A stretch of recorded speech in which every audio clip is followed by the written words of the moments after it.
Saturday morning, November 1, full lines. Peter Boyles, 710 KNUS. We are Denver's talk station. The weather 64 today and sunny, and then look at tomorrow. 75 degrees, warm and dry. Motorcycle weather 63 on Monday. Just a wonderful guest in studio. The issue is artificial intelligence. How afraid of AI, the apocalypse, should we be? Great guest in studio. His name is Sam Jay. His daughter is with us from Metropolitan State College. Coming up in an hour, the Wiccans. And this is still a holiday for Wiccans. 31 and 1 are holidays. And are they witches? Or are they just simply, well, pagans, which brings us to where it does. So being afraid of artificial intelligence, let's just start. Lines are jammed. We go to Marcus. Hey, Marcus, you're on a radio show. Good morning. Thank you. Yeah. Hey, guys. So I've been working around this place for a long time. I can't mention it on TV, the radio or TV. But they put in new camera systems, and it tracks you wherever you go, and it puts you every individual in a database. So they can tell you wherever you've been to that building, and it can go from video to picture to time, from 1 hour, 30 minutes to it's fascinating. Security doesn't even have that. Then I wondered, Flock downtown are doing a license plate, so it might interface. I don't know. Doctor? I mean, it's data collection 101. I'm not trying to be too much of a conspiracy theorist, but if we think about it that way, I mean, we're collecting data about where people move in spaces, and you know how we want to impact traffic and all of that fun stuff. But I mean, what you're really talking about is, this is, if you think about these AI machines, the fuel is data. Marcus, it's Peter. That's spying. Yeah, that's what. Well, you're hired by the employer. Mm-hmm. I'm not saying it's conspiracy theory here, but I'm just saying that whatever you did for that employer, you're on camera all day. Sure. And you don't have no rights. Well, the rights that's an interesting term in the private sector, Doctor. I mean, I was just thinking what we give up for convenience. I think about this smartphone, right? And you've got yours, and Odette's got her iPad, and what we give up to have less friction in our lives. Sure. We're not giving up something. That's the warning the framers gave us. Yes. Oh my gosh, it's so nice to be able to call my wife or talk to a friend to pull it out of my pocket. What am I giving up? Well, Apple's got out every place I've ever been. Here's a question for you to vis-a-vis Marcus. So they get all this data and then they sell it. Mm-hmm. They sell it to other people, other companies, other firms. How does that make Marcus feel, knowing that he comes to work, he does a job, they collect data on Marcus, and then turn around and sell it to somebody else? What do you do with that? Guys? Marcus? Are you gone? I'm here, all Peter. Right. I just they sell your. I need the job, and I don't go against it because I'm paid well. You're. You know what's fun? I'm going to just jump in real quick, Peter. Marcus, you bring a good point. And I think, to me, if you look at the history of just management theory and organizational communication, we've always kind of studied this stuff. But humans, I keep talking about humans, but workers, right? Everybody always finds ways to stick it to the man. And that doesn't go away. I mean, there's a really great book. It's called The Practice of Everyday Life that Michael Desartaux wrote 100 years ago. But it's about factory workers, right? You got to go and you got to work your 10 hours. But there's stuff that you do during those 10 hours that have nothing to do with work. You take the longer bathroom break. Mm-hmm. You smoke, right? Like you take up smoking because I go out and take 15 minutes off. We always do this kind of stuff. So what you're really saying is spot on, 100%. I'm just not sure is the human being going to stop pushing back on this ultimate efficiencies, which is really what we're going for here. All right. Well, it'd be like Peter not doing his job. He's on camera all day. Well, Peter used the bathroom 6 times. He did this, and it's crazy. when I was a young kid right out of high school, I worked in a steel mill, and there were these guys they called industrial engineers. Yeah, and this is for real. and they came around with clipboards, and they had stopwatches, like 3 or 4. Boy, everybody hated them. Yeah. Because they were sitting there timing you. How much does it take for you to get, we used to call it the Polish circle, and pick up the manganese and throw it in the furnace and get back in the line again and be in this big circle. And they're timing you. The old guys, man, they would say, slow down. Yeah. Don't kill the job was their line. Yeah. Because you didn't want a rapid race. Then you have to do that.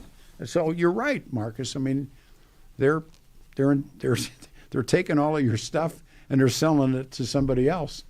Be safe. Have a good weekend, Marcus. Thanks for your time. Thank you too. All right, Bubba. Thank you. Thank you. There's a line open. This is William in Wheat Ridge. Hey, William, you're on the show. Hey, Pete. Hey, Bubba. Hey, love you, man. Love the show. Thank Great you. topic. Thank you. Yeah.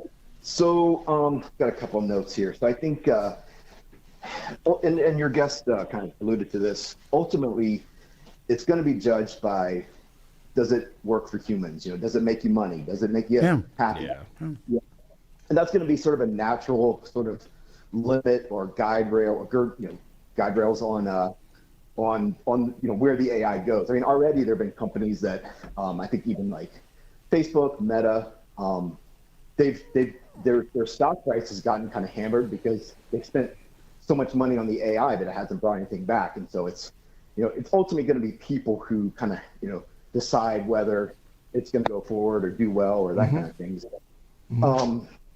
The other thing, so let's see. Oh, you asked who am I talking to, and Sam kind of alluded to this.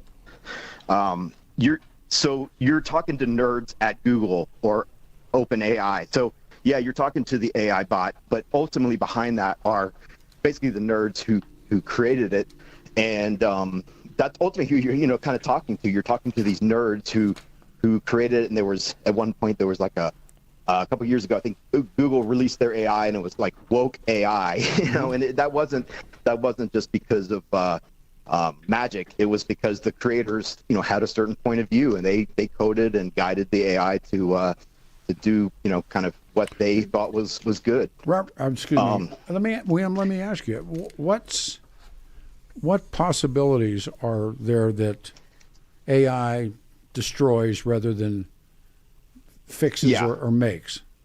No, totally. So there are going to be jobs that are going to be destroyed, and and it's already happening. And that's kind of, as you probably know, the Schumpeter creative destruction. You create this new thing, and it leads to some destruction, but ultimately it leads to some good stuff. So yeah, jobs are going to get destroyed.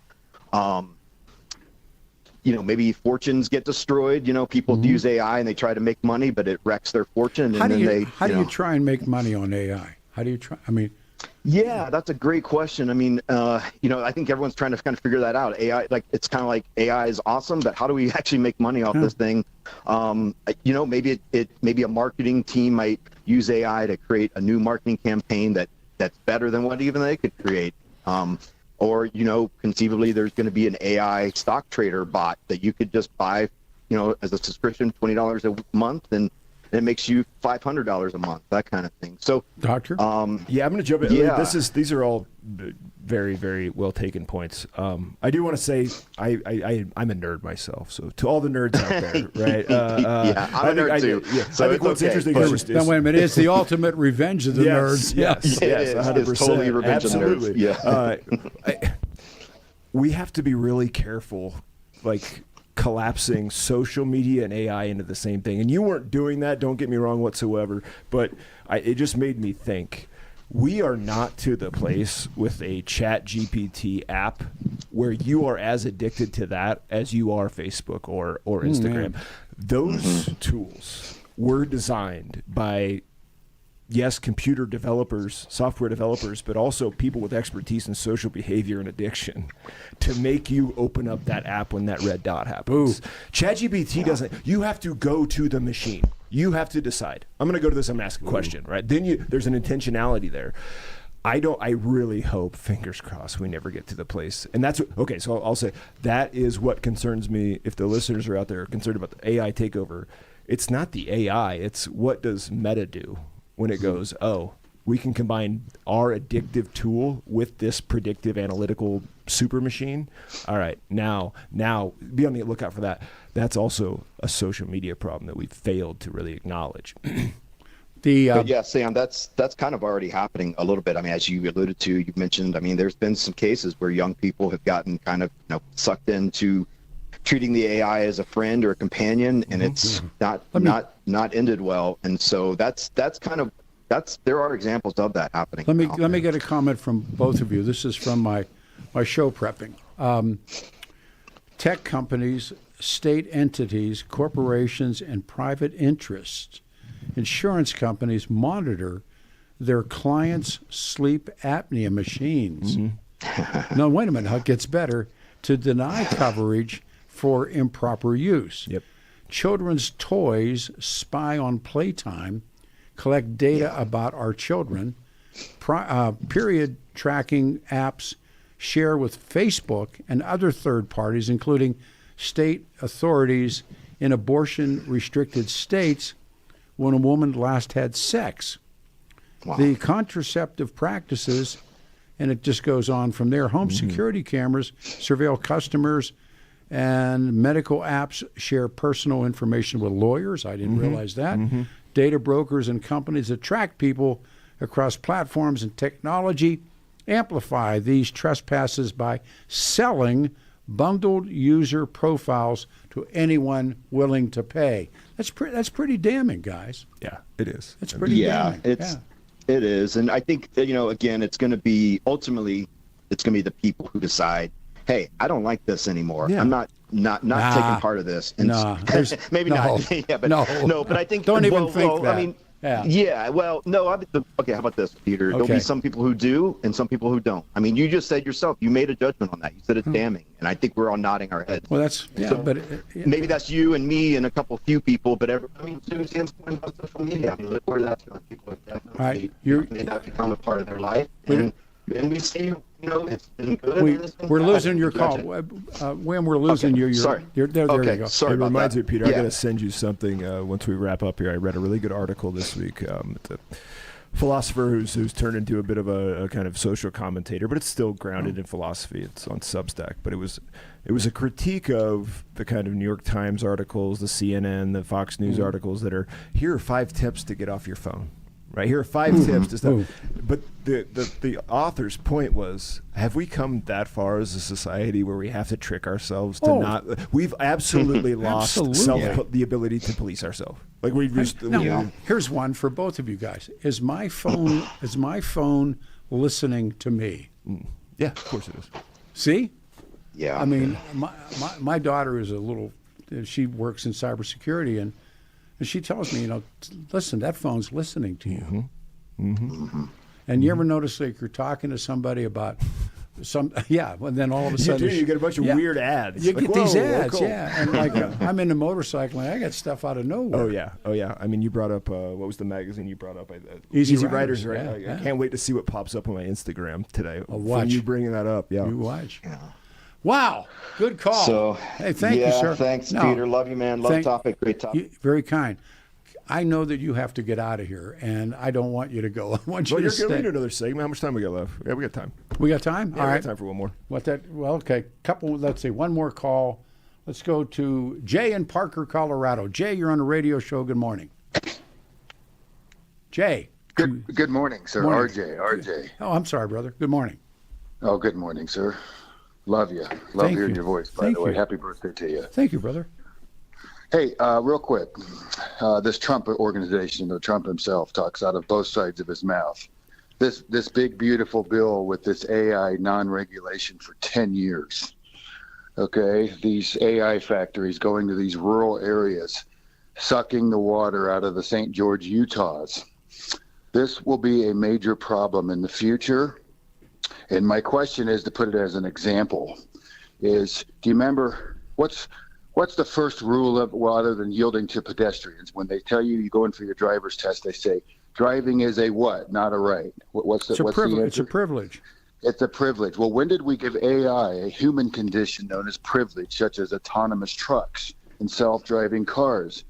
This internet has driven faster. It's like a weed that's grown over human rights.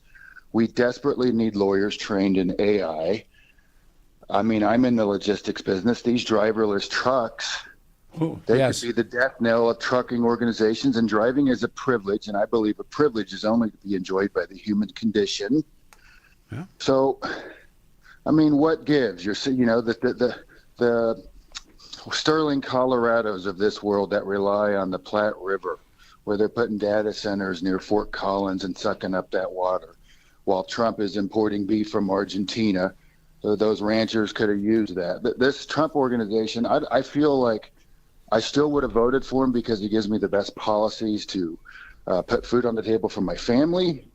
But, when you see his sons creating cryptocurrencies, the dollar falling to all-time lows, gold rising, he needs to be checked a little bit. And this Thomas Massey out of Kentucky, he's spot on.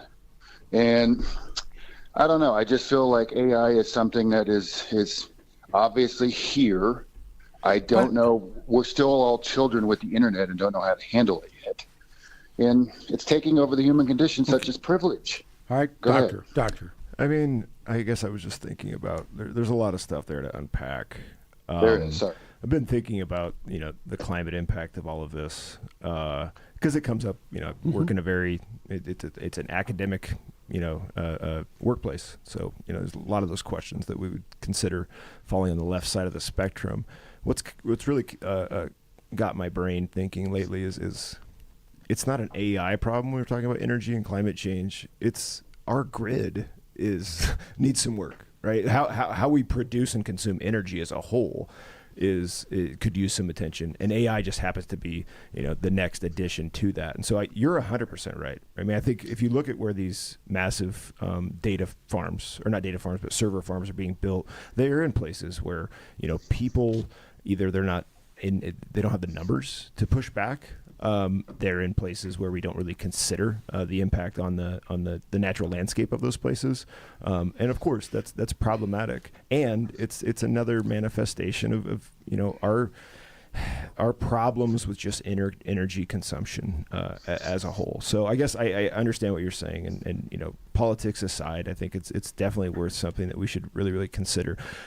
I do think there is with AI that intentionality, though. You have to go to it and want to use it for a reason. Now, what those reasons are, those become problematic. But there is still this ability to unplug from it that hopefully doesn't go away anytime soon. There is the ability to unplug from it, but it's almost like when you sign your waiver agreement to the cell phone with its 57 pages. Yeah. You don't know what you're signing. Mm-hmm. You're just saying, I agree because I need this plane ticket. Mm-hmm. But you're not, and they make you kind of scroll to the bottom. They'll be like, hey, you didn't scroll to the last page. Mm-hmm. We want to make sure you understand this.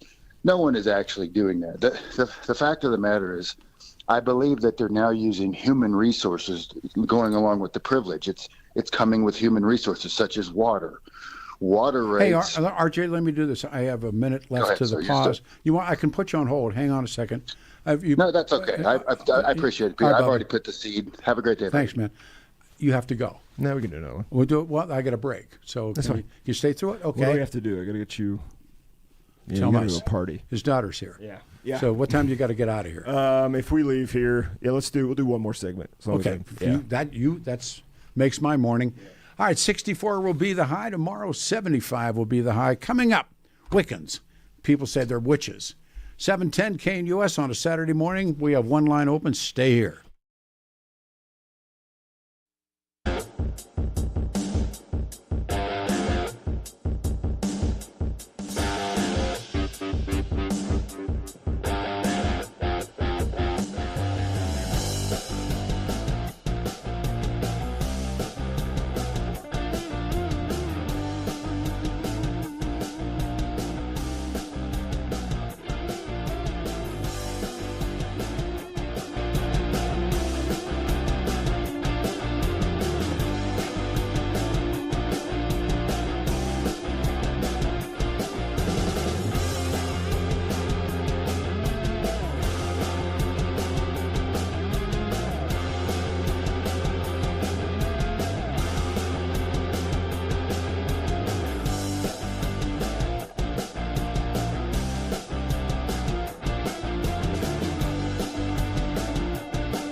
Saturday morning, everyone, the first morning of November. Turn your clocks back. 303-696-1971 is our phone number. We have one line open.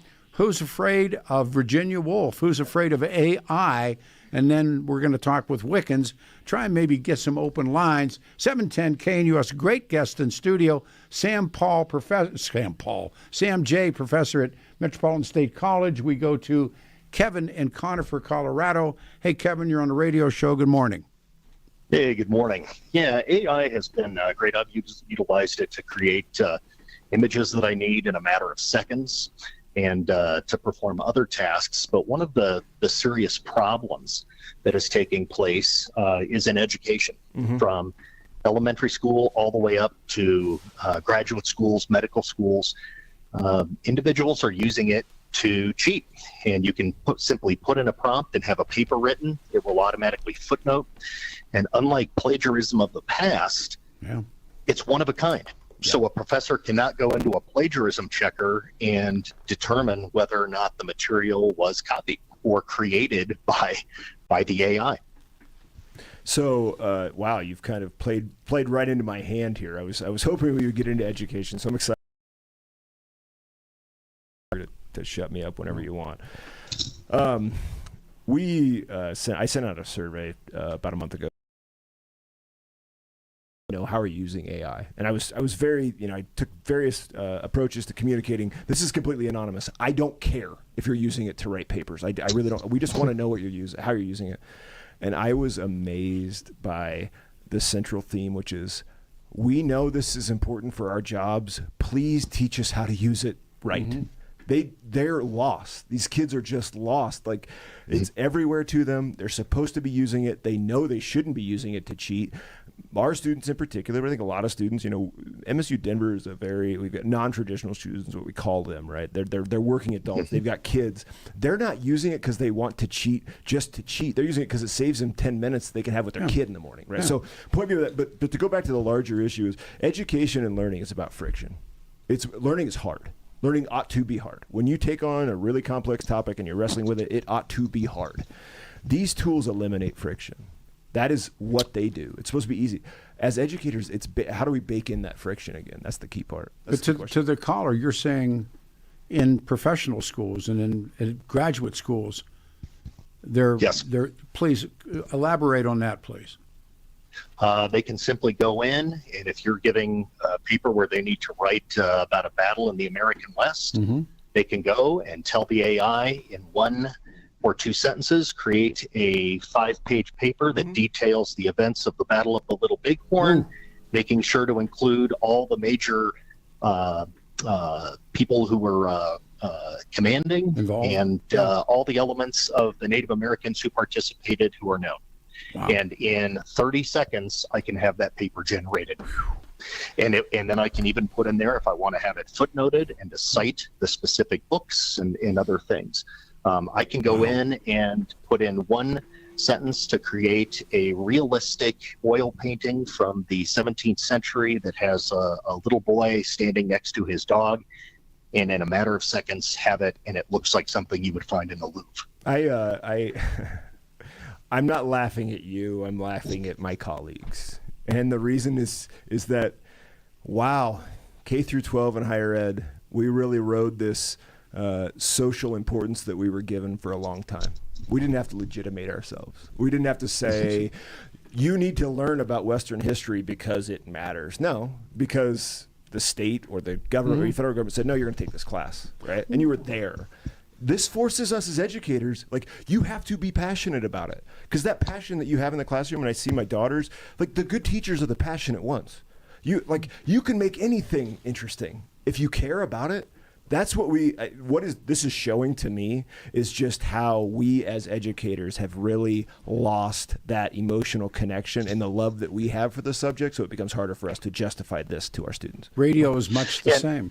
Yeah, for sure. And on outcome tests, unfortunately, what you're seeing with kids is they do not have even a basic understanding of the founding fathers, of U.S. history, and they're graduating. There are no exit outcomes to demonstrate proficiency with anything, and we have an entire population now of kids who are graduating from high school and even college who who don't know anything. What excites me, though, I will say this, is that if the kind of work in the space in our brains that required memorization of who the first president was is no longer needed, because I can go to the internet and I can find the answer immediately. Imagine as a teacher what you can do with that 30 minutes that you would have spent trying to hammer that home for your students. Now I can talk about what are the things that George Washington did that worked or didn't. Why did he do it? Who is he impacting? The conversation, even for a fifth grader, becomes so much richer. And don't forget that. Like, I was talking to our chair of accounting, Greg Clifton, great guy, and he kind of said, those first classes where you're teaching students how to write formulas in Excel, I don't need to do that anymore. Or they're just going to it. But what can you do on the back end as a senior? Holy cow, right? Now I got them going out and talking to clients, right? Now we're having hard conversations. Well, your books don't show this, right? That's an issue. That kind of stuff that was going to be, I don't want to say wasted in the classroom, now we're talking like, I'm going to apply this knowledge. We're going to find good ways to apply it. That, to me, makes this stuff exciting. Because at the end of the day, and Peter, I know you want to jump in. No. My daughters who are in 7th, 5th, and kindergarten, my 7th grade daughter is learning different now than my kindergartner will when she's there. It's just inevitable how she attains knowledge. My wife and I were talking like, I had to learn the Dewey Decimal System. My kids, they don't know what the idea what the hell that is. To go to the library. Yes, exactly. Yeah. So we just got to get more creative. But educators, man, we've kind of taken ourselves for granted. Our people have taken education for granted for a long time. And it's always the ones that are most passionate that we think about and remember. But the rap on education today, I'll go back to Kevin and Conifer. Public schools take a beating today. Kevin, your thoughts? Well, I think as they should. When I was in education up to a couple years ago, by the end of it, in teaching history and social studies, probably 90% of the content that was being turned in was either plagiarized or students were beginning to use AI to generate content. And at the end of it, they weren't learning anything. They weren't learning how to think critically, how to write, how to create a proper sentence, how to spell. And unfortunately, that's what you're seeing now in the workforce is you have an entire group of people who don't know anything. They're and not can't curious, think. right? I mean, that's they're not. This is. Thank you for for calling in and saying this. I mean, I think that's what a lot of us grapple with over coffee and beer at work is we've kind of failed to teach our students how to be lifelong learners. We've failed to teach them to be curious. We've taught them how to go find information and check whether or not it's reliable, but we failed to really teach them. I don't mean everybody. There's great teachers out there at every level. But as a whole, right, we measure to the test. We measure to the test. Sure. I mean, and that doesn't teach anybody anything. Wasn't that point that came for maybe you guys, it certainly came for me, on certain professors, if you wanted a good grade, he or she said it, you wrote it down in your notes, and then when it was time for the test or to do a paper, you fed them back the exact things that they said to you. And then they said, well, you must be smart. Because you think like I think. And you could do 2 or 3 different people. And I don't know, Kevin, if you buy into that theory, but I did it. I pulled it off. That happens still in education. I'm sure it does. And now the thing is that you can just use AI to create, make it sound unique, and to back what the professor says. But don't you think that the young guys, or guys in school or guys in college or wherever, that really are the movers and shakers, the guys that are, the people that we've met that didn't think like somebody else, they're still going to be there. They're still going to be there. And they're the ones that at least, they're the ones that show up again on the cutting edge. I have this theory that I've been bouncing around, events that happen. And I think Musk is one of those guys that just shows up. We have Jefferson, Picasso. I can, you name the people that changed everything, even for bad. They changed, and they're individuals. That's part of the Peter. That is the human condition that you were pointing out. As much as we talk about, shared responsibility and egalitarian societies, it's not. That's nonsense. Humans cling to whether it's a leader, an iconoclast, a charlatan. It is what we do. I agree. It's hard being a person. So final question. Do you guys remember that movie that came out in 2014, Lucy, where she was able to ultimately utilize her entire brain? Great film. That's what I equate AI to. A person might have read 5,000 books, but you can go online and typing in one sentence, the AI has access to 300 million resources that it's drawing from, and that's the difference now, is that it's utilizing an entire different realm of information. Is that the moment when you say, "Let me in, Hal"? Yeah. You know what's beautiful, Peter? I know we have to go to a break, but I was just thinking about this. I just wrapped up Catch-22. First time I read that book. Sure. And I thought to myself, a new form of literature produced by AI. Reason outside of non. We think it's just regurgitating the stuff that it has been trained on. And that's so Catch-22 threw everything out the window when it came to how you write dialogue and all of this stuff. There will still be invention. There's still going to be something really, really creative. It's just, it's hard for us to see that now. And that's the catch. Yeah. Yeah, that's Catch the catch. 20. That's the catch. That's the catch. Yes. Catch-22. Kevin, you're a great call, man. I really appreciate it. You're welcome. Take care. Be safe. Thank you. Remember when he tells them that's the catch. That's the catch. If you want to fly, you're crazy. Mm-hmm. You and I have been talking a little bit in between breaks, but I think what is fascinating to me is just how easy it is for us to fall into established ways of doing things and never questioning it, right? Like, this is, the end is near. Oh my God, it's the end of talk radio, the end of podcast, whatever. No, we'll just find a different way to do it. And I agree. Yeah.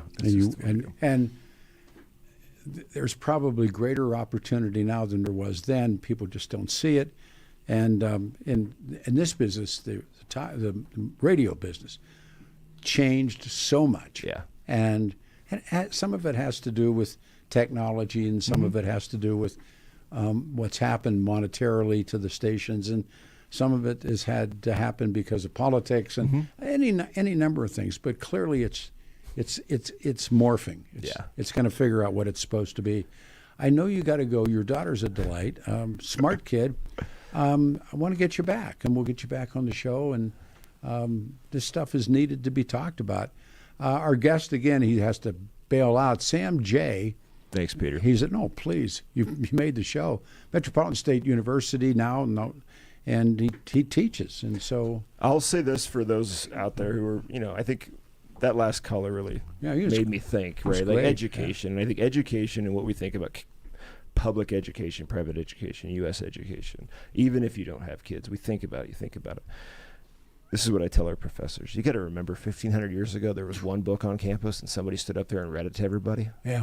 Right. I mean, that is not that long ago. No. Yeah, things change. They change. Yeah. We're going to be okay, but I get excited about, what happens if I can teach my kid how to take that standardized test in half the time? Imagine what I could do with that other half in terms of making her a better person. Yeah, no, you can do it. Education is the whole philosophy of education, and I don't know. You're a welcome guest back here anytime you want.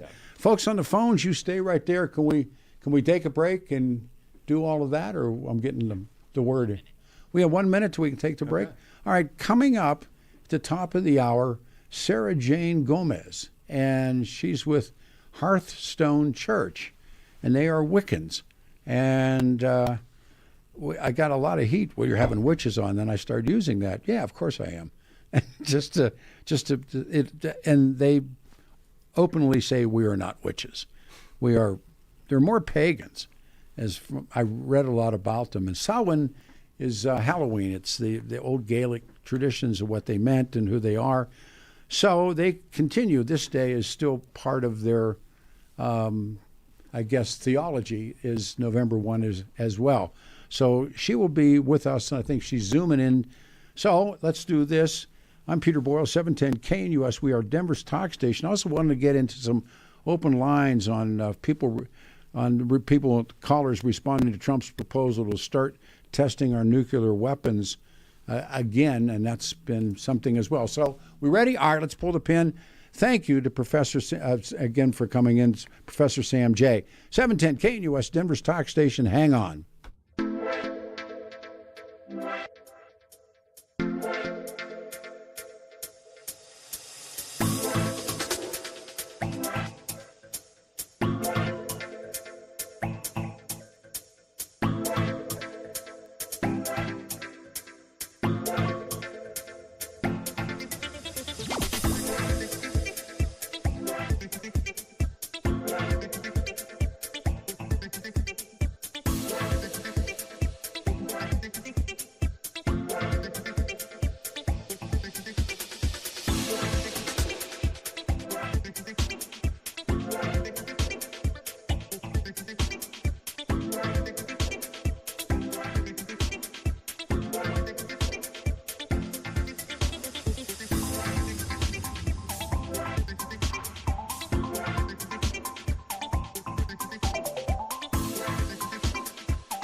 Our lines are full. It's Saturday morning, 1 November 2025. Turn back your clocks day, 710 KNUS, Denver's talk station. The Wiccans are coming up. Danny Kaplis' law firm, and Dan suggests, and it's spot on, you choose a lawyer who shares your values, and he's the man. He, as I said, he came like the wind with my family. We had some stuff because who you choose to represent you in an injury case says so much about you to everybody involved in the case. We talk about Danny's life. His old man was a Chicago cop, and talk about how great his mom was. And Dan's believed to be the only attorney in Colorado history to win 5 straight multi-million-dollar jury verdicts in crash cases. That's speaking. Dan also believed to have won the largest truck crash verdict in Colorado history. Again, here we go. Kaplis Law Firm, the official law firm, now official law partner of the Nuggets and the Avalanche. All you really, if you something that's occurred, 1-303-77, just call him. Or dankaplislaw.com. It's Kaplis is CAPLISlaw.com. All right, here we go. We go to Marie. Hey, Marie, thanks for calling the radio show and waiting, and good morning. Good morning, Peter. Thank you. Kind of ambivalent because I didn't get to speak to your AI guy, except the more he talked, the more I realized that there's a whole lot that AI can't get close to. AI can only deal with that which is documented, data, written. It cannot get anywhere near oral history. And oral history is how culture survived for eons. Mm-hmm. And I worked in a country 60 years ago. And I worked in a town, a lot of people were literate, but the people I worked with were illiterate. They were indigenous midwives. And they delivered between the three of them probably 400 or 500 babies, all of which, everything they knew, their training, was passed on to them orally. And it wasn't written down anyplace. And that's true of so much. And there's a lot that women do. There are a lot of things that we say to each other that we all know that we don't share with anyone. We certainly don't write it down. Mm-hmm. So I think that the danger with AI is that everything that isn't written down could be lost. Do you use it at all, Marie? Have you walked into the world of AI? This is what happened to me. I got a new laptop, which I can't use at all, which is why I got the radio on. Right. But I went on Facebook and on my contacts, and I love Facebook because that's how I... Yeah. And the very first contact was Meta AI. Sure. And I didn't want it. So I did a note to Meta AI, and I said, I'd like you to delete it. Mm-hmm. And you know what the response was? You can't. Exactly. Yeah. Exactly. No, I know. so I don't use Facebook. Wow. And God only knows what else is in, but I'm a talker. And No, I mean, I understand what I've spent a couple of days reading about stuff like this. I'm certainly no expert. We had the expert, and we've had some expert callers, but I think I understand what you're saying. But one of the things I think is interesting is that the world doesn't care, or AI doesn't care about you, or what your ideologies, your thinking is. So they just move on.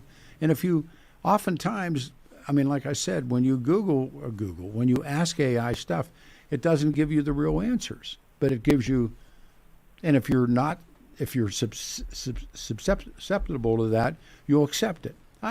Your point's well taken. It really is. well, I was going to say when the Wiccans come on, tell them not to write anything down. Well, no, you've been around them. They're like. What do you mean?